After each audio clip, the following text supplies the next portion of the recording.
On today's Throwdown Thursday edition of the Odd Coaches Podcast, Dr. Adams and Coach Francis and the OCP team of correspondents preview the ACC and Notre Dame in advance of the 2022 college football season. Welcome to today's show. The Odd Coaches Podcast is sponsored by the CKA Save Project. The CKA Save Project is an industry leader in providing student-athlete academic and athletic support. From assessing student-athletes' academic and athletic skills, to measuring and monitoring student-athlete academic progress, to improving student-athlete time management and organizational skills, the CKA Save Project provides wraparound services for student-athletes from middle school through college. For more information, visit us on the web at www.ckasaveproject.org or schedule a free consultation with Dr. Keith Adams by emailing cka@ckasaveproject.org. Greetings and salutations and welcome to the Odd Coaches Podcast. I am your host, Dr. Keith Adams, and my tag team partner, Coach Mike Francis, is on assignment, but have no fear because Jake Schaller is here. And on this Throwdown Thursday episode, we are going to give a full preview of the ACC and Notre Dame due to some contractual obligations. That's why we sneak Notre Dame in. But before we start, Jake is a longtime friend of mine, former sports reporter, current lawyer. Jake had an outstanding Find the Balance Friday interview that I hope you guys go back and take a listen to.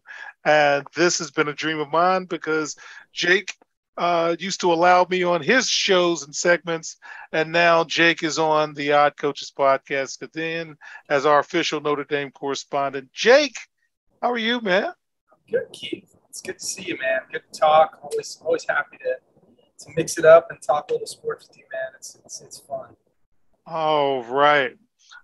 So we're going to just jump in. So we're going to review the ACC and Notre Dame in terms of their projected win totals. Okay. So Boston College is projected to win 6 games and be bowl eligible. Any thoughts on the Eagles? And my partner, if he doesn't like them, will say no. Yeah, I think I would. If I had to bet over under, I'd go over. We like that, fans. Yeah, I like this. I like this receiver, Zay Flowers. They got a big. I think in college football now you got to re-recruit guys, and this is one of those guys who was. I think he could have gone anywhere through the transfer portal, and he's back at BC. Obviously, Phil Jurkovec, their quarterback, was a Notre Dame guy. He was the savior coming to Notre Dame. And then when Ian Book came back for a 5th year and it looked like he would start, Jurkovec transferred. But he's a big, strong guy, got a big arm. So I think this is a pretty good team. And if Notre Dame, who we'll get to later, if they're in any sort of making any sort of run, they've got a late season game against Boston College. And Boston College has been known to ruin Notre Dame season. So especially with the added drama of Phil Jurkovec coming back to Notre Dame Stadium, that could be a tough one. This is why we have you, Jake. All right, so Clemson, 10.5 wins, and they should be Big Bowl eligible. Over-under on Clemson. Any thoughts on Clemson? They lost their OC, they lost their DC, and they had a below-standard Clemson season, but they finished strong. Yeah. I would not underestimate the impact of Brent Venables leaving. I mean, that is a dynamite coach, and it was a coup that they had him stay on as a coordinator. I know people had been trying to pull him away for a long time, but just looking at this schedule. I think I would say over. I think they get to 11. Okay. They play at Notre Dame in November. They do. Yes, they do.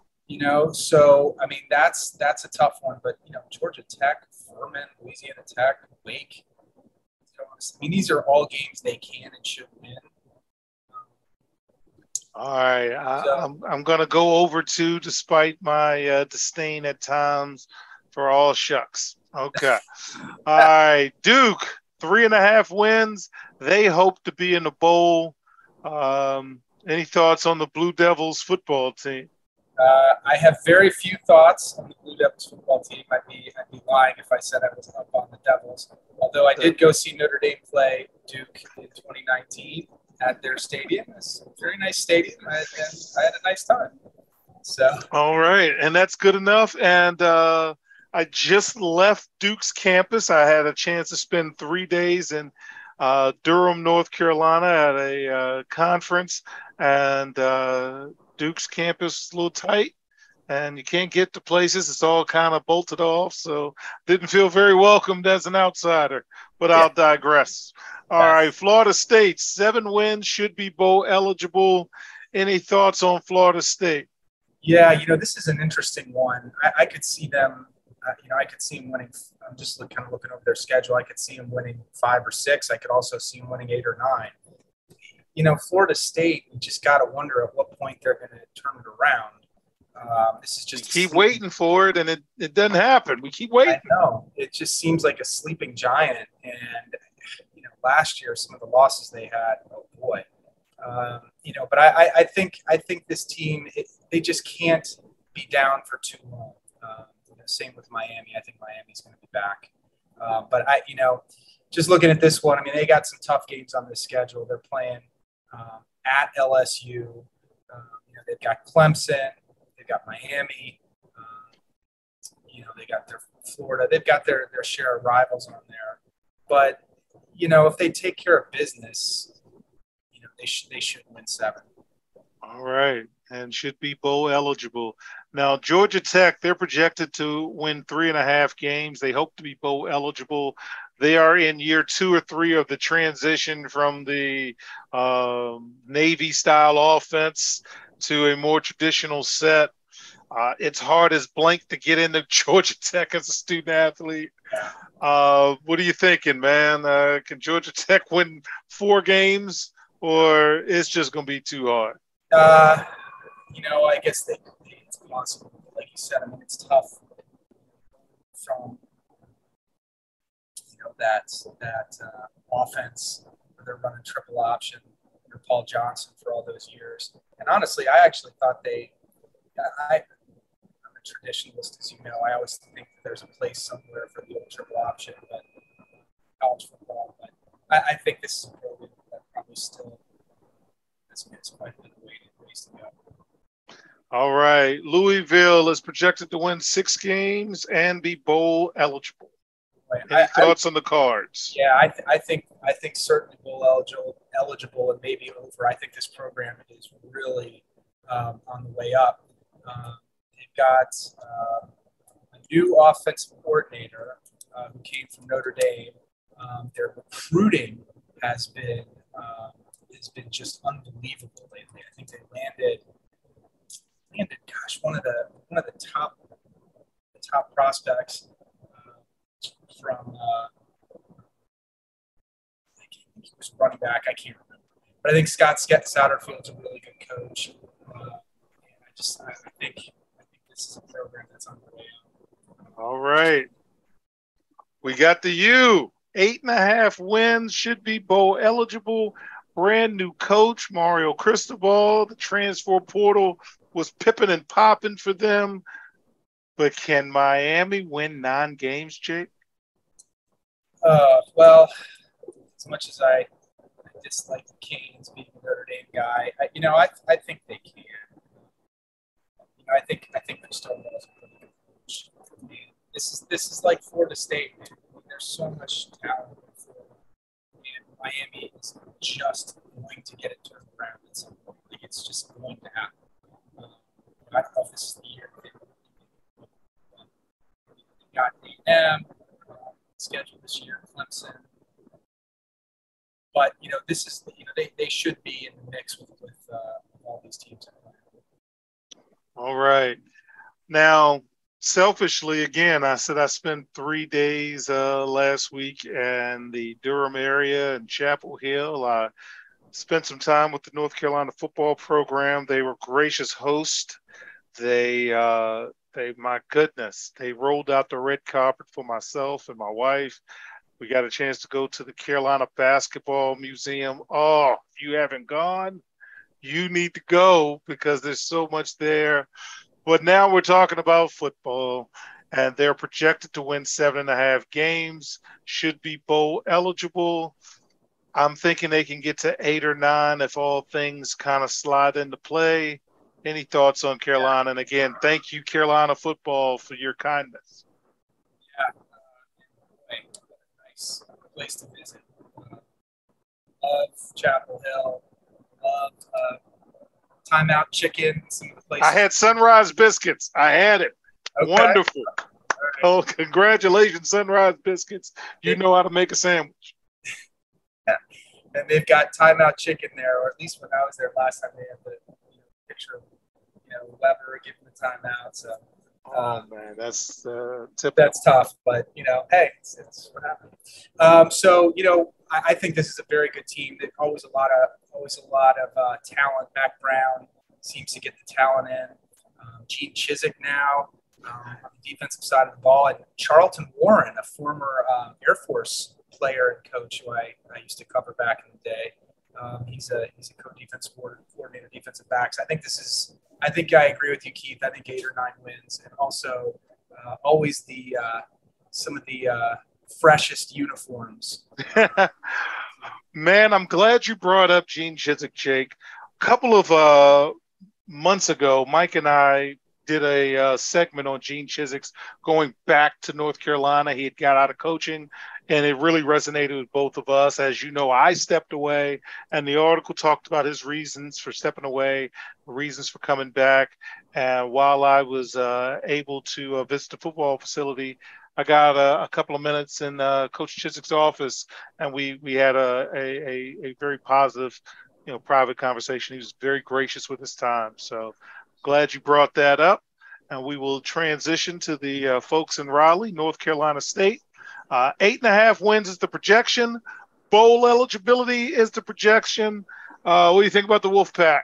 Yeah, I think that's a lot based on their schedule. Just looking at the schedule, Charleston Southern, Texas Tech, basically ACC schedule. Clemson, yeah. But other than that,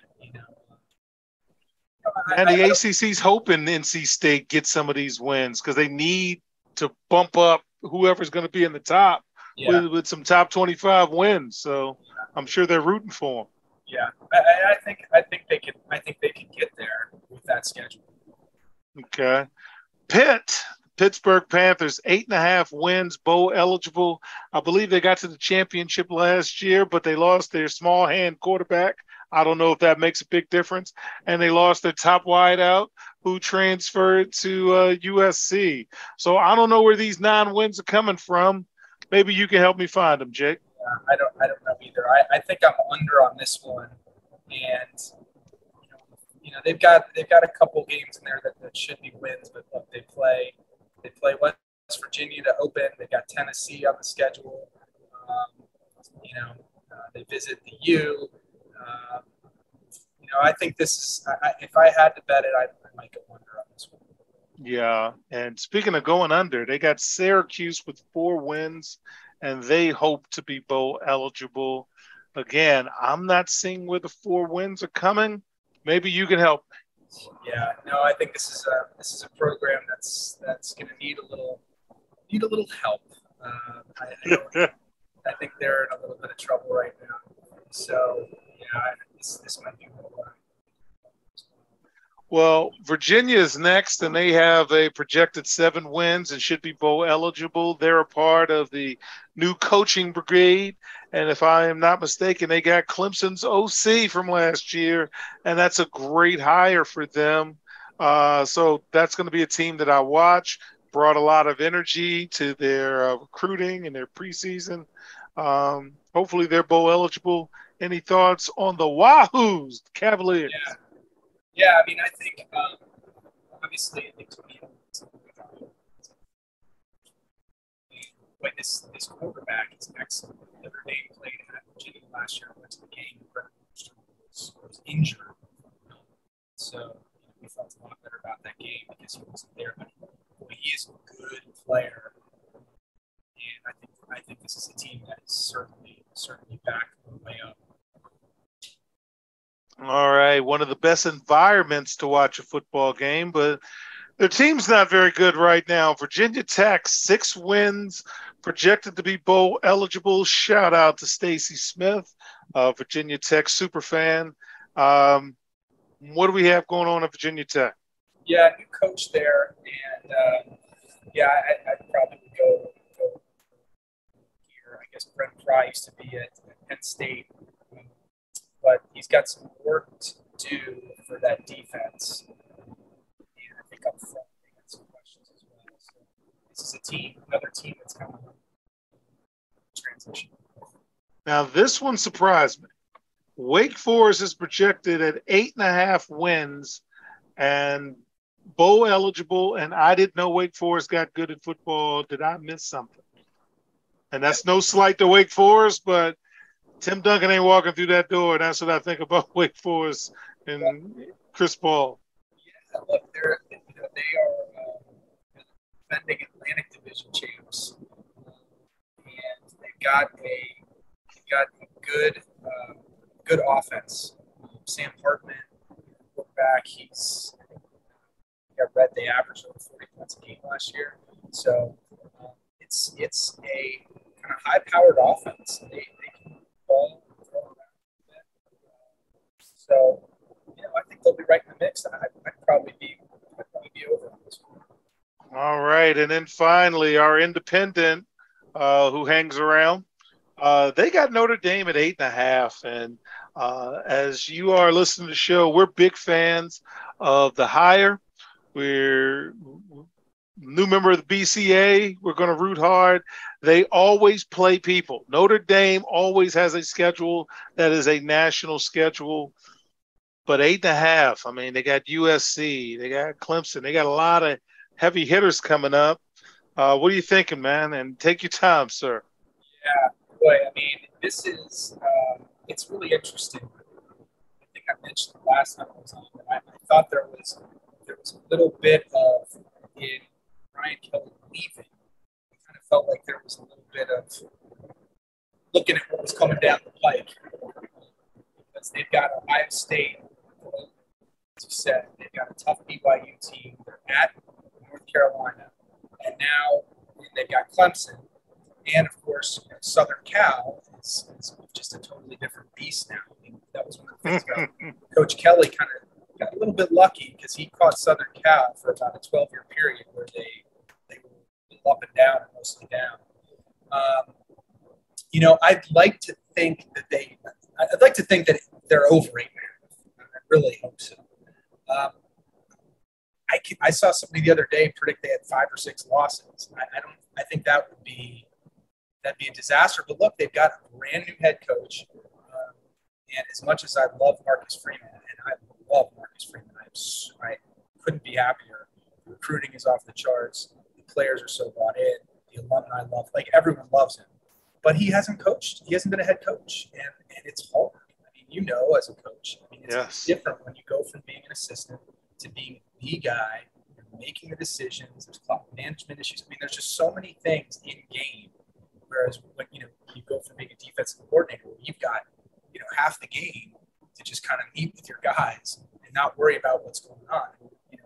Figuring things out. Where now, he's got good coordinators, and so that's a plus. But boy, it's tough when you've got to make that transition. But looking at the schedule, as much as I'd love to see them upset Ohio State, Ohio State is so damn good, and that's going to be a real tough opener at the Horseshoe at night opener. Yeah. 7:30 ABC. I'm looking at their schedule now, Jake, and tell me if I'm wrong, but I got them beating Marshall, so there's 1. I got them beating California. That's 2. They're playing at Carolina. You driving down for that game? Awesome. That's 3. They can beat BYU, and they're playing in that Las Vegas stadium that the Raiders play in. Be there for that. I already have my tickets. I'm going to smile and have some off-air conversations with you about that. They got Stanford. They can beat them, so that's 5. They can beat UNLV. That's 6. They can beat Syracuse. That's 7. Clemson. There's your second loss. Navy. That's 8. Boston College. That's 9. And then USC. Who knows where USC will be at that point? So when the over and under is 8.5, I just counted 9 clean. I counted 9 and 3, just off the top. Yeah, I mean, I think 9 and 3 is probably most likely scenario. I'd say 10 and 2 is the second most likely. 8 and 4 is the third most likely. 7 and 5, maybe 4 at most, and then maybe do it. 11 and 1. So, I just think between at Southern Cal, at Ohio State, home against Clemson, and then throw in one other BYU, BC, North Carolina weird thing. Boy, it's tough to run that gauntlet, and I think you probably got to bank on 3 losses among those games. Yeah. All right, fans. So with that, we're going to take a quick break, come back, and have a structured debate on 3 hot topics concerning the ACC and Notre Dame on the Odd Coaches Podcast. There is an old business adage that says, what gets measured and monitored gets done. It is also fact that deadlines spur action. That is what the CKA Save Project's academic monitoring service can do for student athletes. Measure and monitor their academic progress to improve their grades. Our academic monitoring services provide ongoing academic support for student athletes for a designated period of time. Our academic success coaches work with student athletes on time management and organizational skills, along with improving their ability to self-advocate. Every few weeks, our academic success coaches meet with student athletes to assess their academic progress, as well as provide ongoing academic advising. If needed, student athletes have access to CKA Learning Specialists who provide virtual core subject academic support for student athletes. For more information, visit us on the web at www.ckasaveproject.org or schedule a free virtual consultation with Dr. Keith Adams by email at cka@ckasaveproject.org. Welcome back to the Odd Coaches Podcast. Jeff Jones, we had another great in-between segment, but Jeff's one of our super fans and says, you need to have those segments taped. No. All right, we're going to talk about 3 big topics with our good friend Jake Sharler. Jake, can Clemson come back? So let me set this table for you. You lose your OC. You lose your DC, and your quarterback plays like hot garbage all year. And your coach has not really embraced a lot of the newness with what's coming in terms of transfer portal and NIL.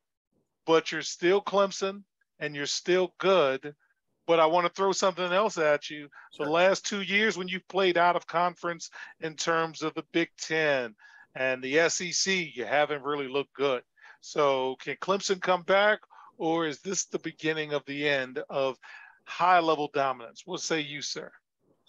I don't think it's the beginning of the end. I do think that those coordinator losses will have an impact in the short term. But look, you look at Nick Saban and what he's done in Alabama. He's got like a new offensive coordinator every year or two. Yes, he does. I think I'm not ready to count them out yet. I'm just not. I just think that love him or hate him, and I kind of get a feel from what we talked about before. I mean, Dabo Swinney, man, he gets it done. He built a juggernaut with that.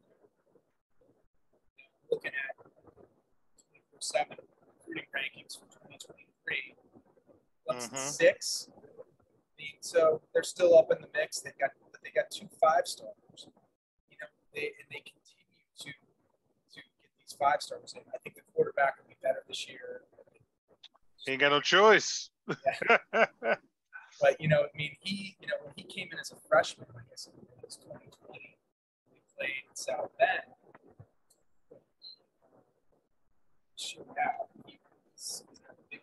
All right. So, second question. We've been waiting for the U and Florida State to come back and make a run. Is this the year? And as I'm looking at Florida State first. Uh, they should beat Duquesne. LSU, they're not beating. They should beat Louisville. Okay, so that's 2. Boston College, 3. You keep telling me Wake Forest is pretty good. Oh, my goodness. NC State got better. Clemson got better. Georgia Tech, they cancel out with Miami. That game's being played at Hard Rock Stadium. Syracuse, Louisville, Florida Gators. Come on. So that's FSU. And then looking at Miami, it doesn't get any better. You know, they'll knock out Bethune-Cookman. They'll knock out Southern Miss. But they got Texas A&M. Jimbo better win something because they ain't won nothing yet.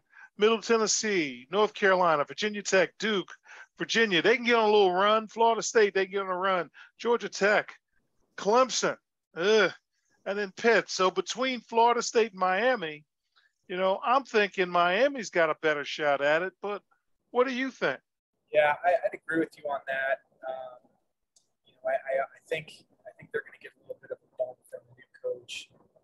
Florida State, you know, they've had a few years now under the new regime and still haven't seen a breakthrough. But I'll tell you what, Keith, I'm just looking at the recruiting rankings for 2023. Miami's ranked number 10, 11 right now. Granted, you know, there's a long way to go. A lot of these schools only have some commits.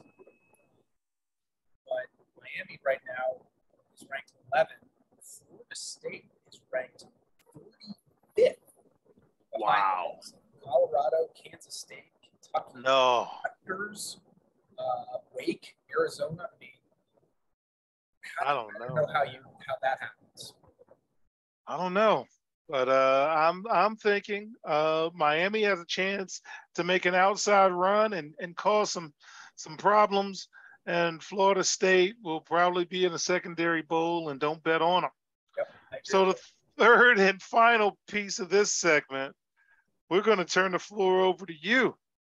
I'm going to give you my quick thoughts, and you give advice to Notre Dame. So Notre Dame is still unique, but the tides are turning. The tides are changing.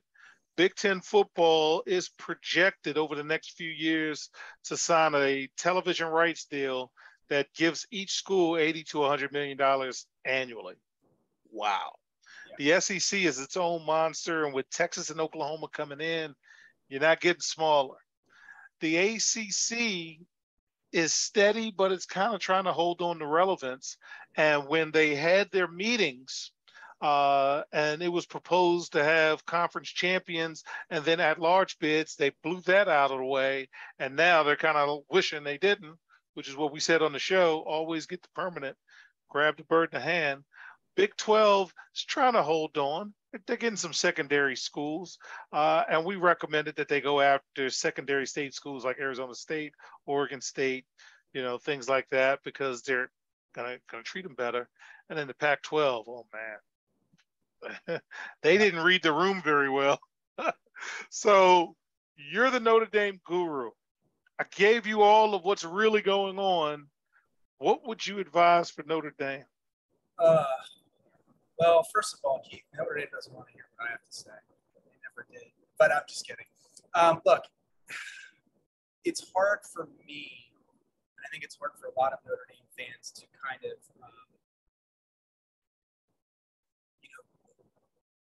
brace yourself for the reality. People love the fact that they're independent. It's a cool thing. It makes them unique, and it's worked for them. You know, they've been able to get in the playoff. They've been able to get to the BCS without being in the conference, and they've been able to have these schedules that have allowed them to really truly be a nationwide program where you're playing the likes of Stanford, USC, but you're also playing Navy, and you're also playing the Midwest teams, Michigan or Ohio State or Purdue is on the schedule. SEC teams as well. So that national schedule is great. If the writing's on the wall and there's going to be 2 mega conferences, I I don't really know that they have a choice. I think that, they eventually, their hands may be tied, and they're going to have to make a jump. Now, I'd seen some reports that they were trying to get like $75 million annually from NBC, which kind of gets you the money side of it. I think at the end of the day, what's going to be the most important factor, because now it looks like look, if you've got the Big Ten that has SC, they're maybe going to bring in some teams from the East Coast. You've got the traditional Michigan's, Ohio State's. You can still play kind of the same schedule as long as they allow a couple at-large games so you can fit in your Navies and some of those other teams. You can still kind of have that national, nationwide schedule where they're playing people from all over. The only thing that's so I think that's not an obstacle. I think what it's all going to come down to is access to the championship or whatever the playoff system is. If they feel they can still somehow cobble together, ham and egg a schedule together so that they could make metrics show that they could still make a playoff or a championship, I think they would still probably stay independent. The problem is I don't know if that's going to happen. If you have these two mega conferences, I think that they may have to join. Can they save the ACC and maybe have the ACC pull some Big 12? I don't know. Which takes me to a bonus question with you. Mike and I talked about the real AAU, the American Association of Universities. North Carolina is an AAU school. North Carolina State applied for AAU membership. And as you see from the Big Ten, who they've taken. So if the Big Ten has an opportunity to take a state school like North Carolina, who despite the little hiccup academically, it's really a research-based school, does a North Carolina leave a Duke? Or does a Duke come with a North Carolina and then they leave out NC State? Same thing with Virginia. Because again, Virginia is a quality university. So any thoughts? Do you think the ACC stays together? Or that deal that they've got that goes to like 2035 with the TV rights? That's a bad deal. I don't know who booked that, but any thoughts on that as a bonus question?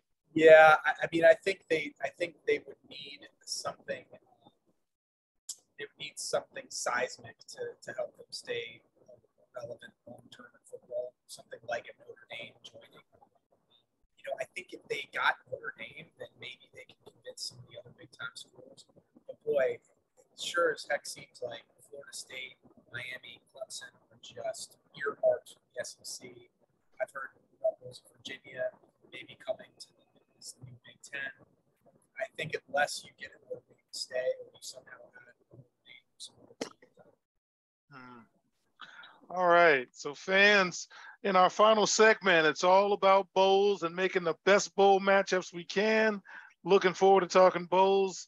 We'll be right back on the Eye Coaches Podcast. The reviews are in for Dr. Keith Adams' book, Finding the Balance, My Personal Journey to Academic and Athletic Success. College professor and student athlete academic expert Dr. Lisa Rubin said, "There is nothing out there like this book, so I do hope people will pay attention and give it a read." Former George Mason standout Fowler Campbell said, "Consider this book an opportunity to work directly with Dr. Adams, just like I did. I assure you that there will be something you can take away that will be useful to you throughout your personal journey." Ryan Waite, a recent college graduate who is a software engineer, said, "I like how the book is based on research, which makes it good for general students as well as student athletes." The book serves as both a memoir to Dr. Adams' 30-year academic and athletic career, as well as an instructional guide to assist student athletes, parents, coaches, teachers, and administrators navigate through the challenges of finding a better balance between academic and athletic success. The book includes over 15 personal stories and anecdotes from Dr. Adams, along with numerous former players and colleagues from a variety of sports and endeavors. You can order your copy at www.ckasaveproject.org. From the main page, simply click CKA Save Project Services and order the Find the Balance book. For more information, contact Dr. Keith Adams by email at cka@ckasaveproject.org. Welcome back to the Odd Coaches Podcast in segment 3, strictly for entertainment purposes only. We're going to go bowling, okay? So the ACC has several bowl tie-ins. As always, we start with the bottom, work our way to the top. So the Quick Lane Bowl, you got a Big Ten team versus the ACC or Notre Dame. I'm not thinking you're going to put Notre Dame in the Quick Lane Bowl. So which ACC team do you think should go there, Jake? Let's go ahead and put Virginia in there. All right, good enough for me. Walk-On's Independence Bowl. It's a second-tier SEC team versus the ACC or Notre Dame. Notre Dame better not be in the Walk-On Independence Bowl. So who would you put from the ACC there? Let's put Virginia Tech there. Virginia Tech versus an SEC team. That sounds about right. I can live with that. The Military Bowl presented by Northrop Grumman, an AAC school versus an ACC, and Notre Dame better not be in no blasted Military Bowl. No. So what are you thinking? No, I think I'm going with Louisville here. Oh, good one. All right, so now we're in the Tier 1 Bowl, sir. The Tax Slayer Gator Bowl, SEC versus Big Ten or ACC or Notre Dame. Do you have a thought for the Gator Bowl? Gator Bowl. Let's see. Why don't we throw Florida State in there? All right. Hey, man. I said they were going to be under 7. That'll sell some tickets, though. We hope. That's true, for sure. All right. The Franklin American Mortgage Music City Bowl, SEC versus either the Big Ten or Notre Dame or the ACC. Let's see. Notre Dame had a nice win over LSU in the 2014 Music City. You are not going to the Music City. You are not. Let's put your Tar Heels in this one. All right, and they'll take it. Okay. The Tony the Tiger Sun Bowl. You got a Pac-12 school versus the ACC or Notre Dame. Do we put the Irish in the Sun Bowl? No, we're going to put Pitt in here. Okay. All right. Yes. All right. Maybe it's Pitt USC. All right. The New Era Pinstripe Bowl, Big Ten versus ACC Notre Dame. What do you think?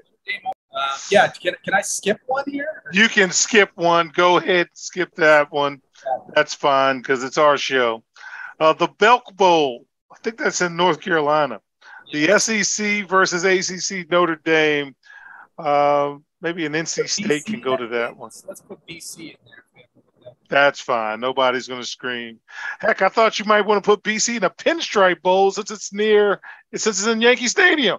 Yeah. There we go. We're talking out loud. Okay, let's do that. We'll put them there. All right.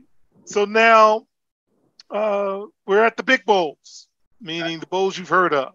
Yes, we're going to start off with the Camping World Bowl, Big 12 versus ACC or Notre Dame. Yeah, I think that's where we're putting Wake. Okay. All right. Put Wake there. Hey, nobody's going to watch it, but that's okay. All right. The Citrus Bowl. Now, if a Big Ten team is in the Orange Bowl, then it reverts to ACC Notre Dame. Citrus Bowl is SEC versus Big Ten or ACC Notre Dame. What are you thinking? Yeah, I think this is where you might see my Irish. All right, yes, because one big alum in Florida, and I could see that. Yeah. All right, so now who's going to be better yet, will the ACC have a playoff team? And if so, who is it? I'm going to stick Clemson in there. Yeah. Stick Clemson in at 11 wins. I think they'll beat Notre Dame. Maybe they stumble. But if they beat Notre Dame, I think they can win the table. So I have Clemson in there. And then I think that's definitely a possibility. That's the best they can do. So a friend of the show mentioned that you got 4 teams for the college football playoffs. 2 are going to be SEC teams. There's very few scenarios I can come up with that 2 teams are not coming from the SEC. We have to think one of the teams is going to come from the Big Ten. Got to think that. Which leaves one. So you're saying that it's going to be Clemson and not Oklahoma from the Big 12 because they're still there, or USC. Yeah, is that what you're saying? I think there's like one team left. I think you hit all the teams that are going to be that are in the mix. But look, I think you're right. I think the SEC is going to probably be Alabama and Georgia again. Texas A&M, maybe they can make a run, but I really think I think Alabama and Georgia both are in the playoff. I think Ohio State's in the playoff, and I think SC. I just feel like there's going to be a loss or two for them. It's going to knock them out, and I think the same for Oklahoma. So, but I think that last space is certainly going to be Clemson, Oklahoma, SC. I'll just throw it with Clemson based on schedule. All right. Well, fans, we have covered the ACC and Notre Dame with our official Notre Dame correspondent, Jake Schaller. Jake, thank you as always, not only for giving us your time, but your friendship. And we appreciate you. We appreciate you being with us, man. Yes, sir. Thank you. Right. It's always fun, man. I'm always willing to talk Irish or any sports with you guys. So on behalf of my tag team partner who's on assignment, he's not on vacation, Coach Mike Francis, I'm Dr. Keith Adams saying thank you for listening and or watching the Odd Coaches podcast, and we will see you on the sidelines. Till next time, take care.